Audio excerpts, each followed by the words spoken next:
What's up guys, welcome back to my channel. I'm Anik, I'm a classical pianist and I'm receiving so many questions from you asking me about how to speed up, like how to play faster. And I'm sure all of you are practicing slowly, right?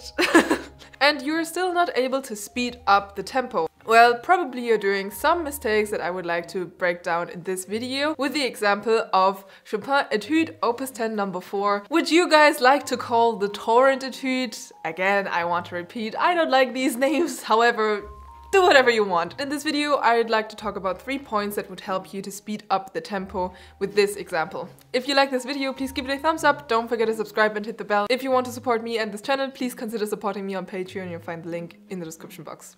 Let's get started.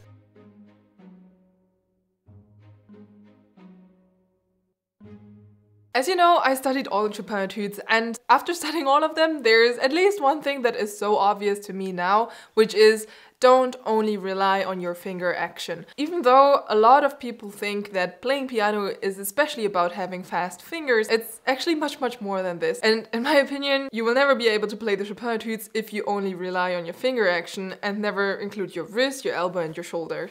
Or let's say your whole body.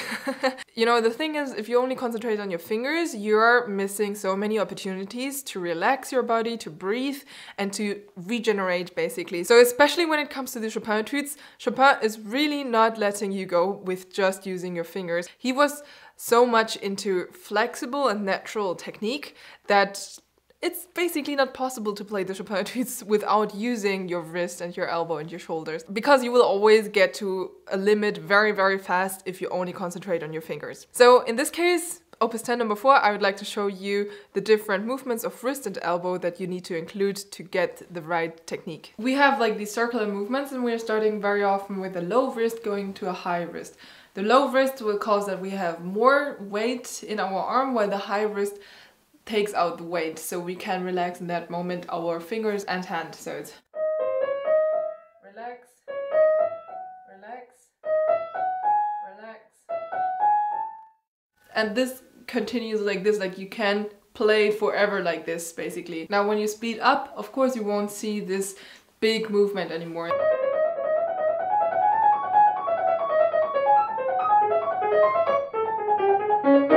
However, you will find this kind of circular movement everywhere in music. Very often we have this kind of movement, which will help us to relax while we play in a fast tempo. While you're training slowly, it's not just about, you know, finger action, but it's also about training the exact movement, the very detailed movement of wrist and elbow and shoulders to get it into your muscle memory.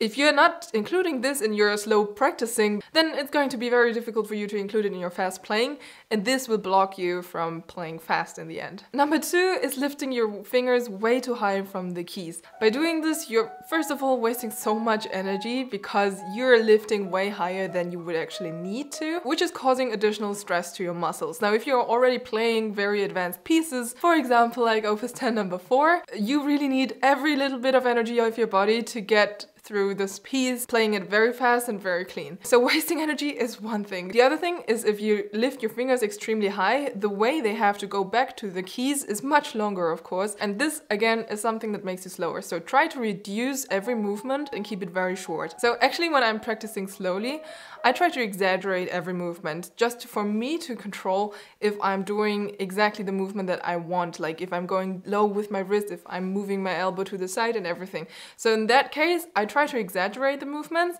just for me to control and to get used to specific movements and to feel it with my whole body. But the faster the tempo, the smaller the movement needs to be. So try to get like very short but precise and clear movements.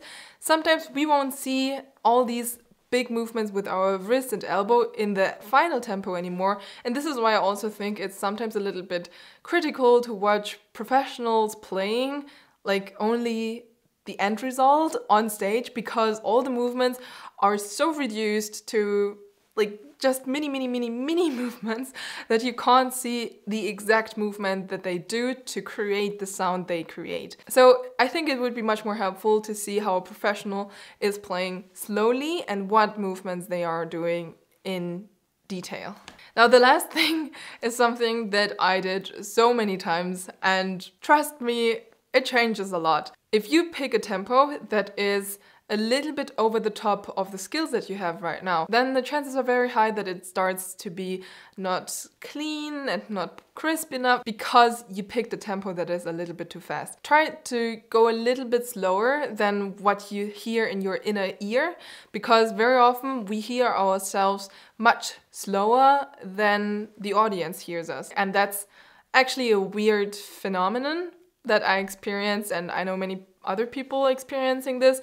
My inner ear hears myself much slower than the audience does. And when I'm recording myself and then I'm listening to the recording after the concert, I'm like, yo, I didn't think that was that fast. But because like in that moment, I just felt I'm not playing that fast actually. If I picked a tempo that is just a little bit slower, it's going to be so much cleaner and so much crisper to the audience what you are playing. So something that I really like to do is to record myself to check, is the tempo that I'm hearing in my ear, in my head basically, is it the same that the audience is going to receive?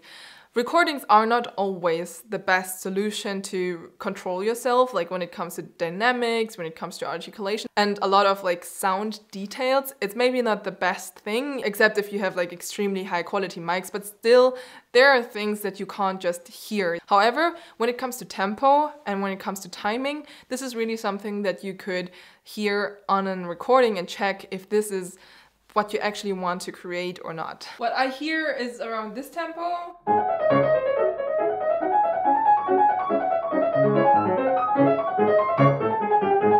However, what the audience hears in the end is something like this.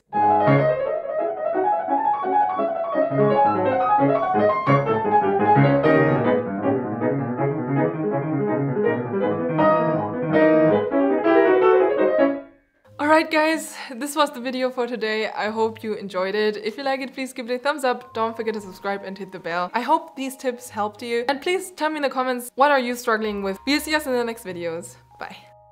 What's up guys? Welcome back to my channel. I'm Anik, I'm a classical pianist and... Alter, ich bin so bescheuert. Ah, das hat eigentlich voll weh getan. Okay, nochmal.